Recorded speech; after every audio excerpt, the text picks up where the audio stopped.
Bonjour Philippe Beaune. Bonjour. Merci beaucoup d'être en direct avec nous ce matin sur RT France. La situation en Somalie est-elle comparable selon vous à ce qui se passe en ce moment en Afghanistan ? Alors tout d'abord, merci de m'accueillir. Et comparable à certains égards, oui. Comme vous le savez, le mot taliban signifie étudiant, en langue pachtoune, je crois, hein, en ouzbek. Enfin, et le mot shebab, ce sont les jeunes. Au-delà de cette similitude sémantique, il y a évidemment des similitudes et des ressemblances en termes de régime politico-religieux. Les terroristes shebab appartiennent peu ou prou à la même mouvance que la nébuleuse des talibans. Pour mémoire, d'ailleurs, Ben Laden avait des épouses somaliennes. Il a séjourné en Somalie. Et comme vous l'avez souligné dans l'introduction, les shebabs métastasent non seulement dans le pays, mais au-delà de leurs frontières, puisqu'ils ont même commis des attentats et sont allés perpétrer des exactions jusqu'au Mozambique. Donc cette situation a des caractéristiques assez similaires, en effet, à certains égards par rapport à l'Afghanistan.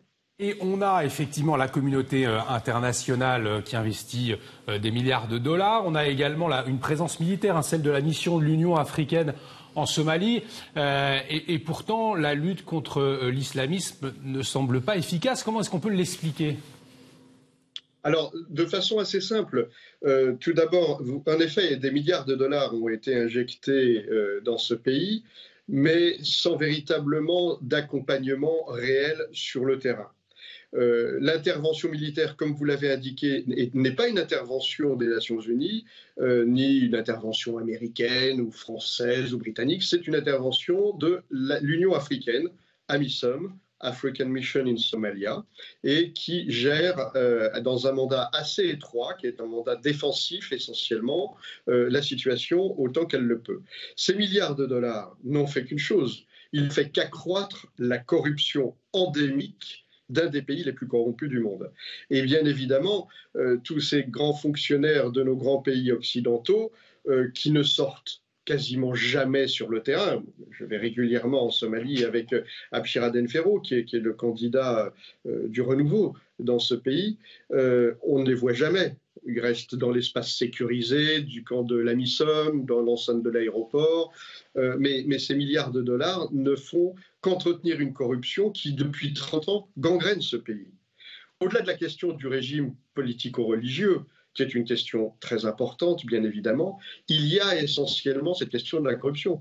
Aujourd'hui, les élections en Somalie ne sont pas, en dépit de ce qu'elles devraient être selon la Constitution, des élections où le peuple vote.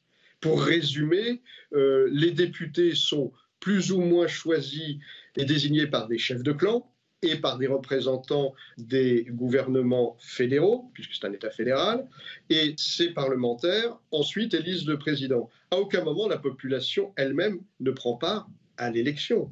Et donc l'une des premières choses à faire, c'est de changer ce régime corrompu, de changer cette façon d'appréhender le problème, parce que sinon, ça fait 30 ans que ce pays est quasiment en guerre civile, et on peut continuer comme ça pendant très longtemps. Vous parliez des politiques occidentales. Est-ce qu'il n'y a pas une certaine déconnexion du terrain ? Vous disiez que finalement, ils ne connaissent pas vraiment le pays. Une question de projection de valeur aussi qui n'a rien à voir avec ce qui se passe véritablement en Somalie. On l'a vu pour le Mali ou l'Afghanistan, par exemple. Oui, une déconnexion absolue, une grande perte de compétences, par exemple en termes de renseignement. Alors évidemment, les grandes puissances présentes travaillent beaucoup sur du renseignement électronique, on utilise des interceptions, on utilise des drones, on utilise beaucoup de très belles choses comme ça, très performantes. Mais sur la question, par exemple, du renseignement humain sur le terrain, il y a de moins en moins de compétences, de moins en moins de capacités. Et on ne peut pas espérer aider un pays et contribuer à le faire évoluer, essayer de soutenir les gens qui peuvent incarner un avenir différent uniquement en restant à l'abri dans un camp retranché ou derrière une console d'ordinateur à des centaines de kilomètres. C'est l'aide internationale, elle est finalement très abstraite. Elle est concrète parce qu'elle est détournée par beaucoup de gens du gouvernement, par beaucoup de gens des tribus, mais elle n'apporte absolument rien à la population sur le terrain. Alors, rien du tout. Vous le disiez, il y a la lutte contre la corruption comme priorité, mais pour éviter un scénario afghan, quelle solution au niveau local, par exemple? Ça doit venir de l'intérieur, du terrain?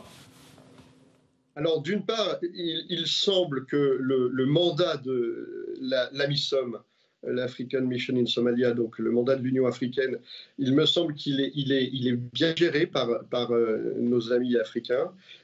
Il pourrait l'être encore mieux, sans doute, puisque c'est un mandat qui est un peu restrictif. Il devrait sans doute pouvoir disposer d'un aspect plus offensif pour lutter plus efficacement contre les Chebabs. C'est actuellement M. Tshisekedi qui est le président en charge de l'Union africaine.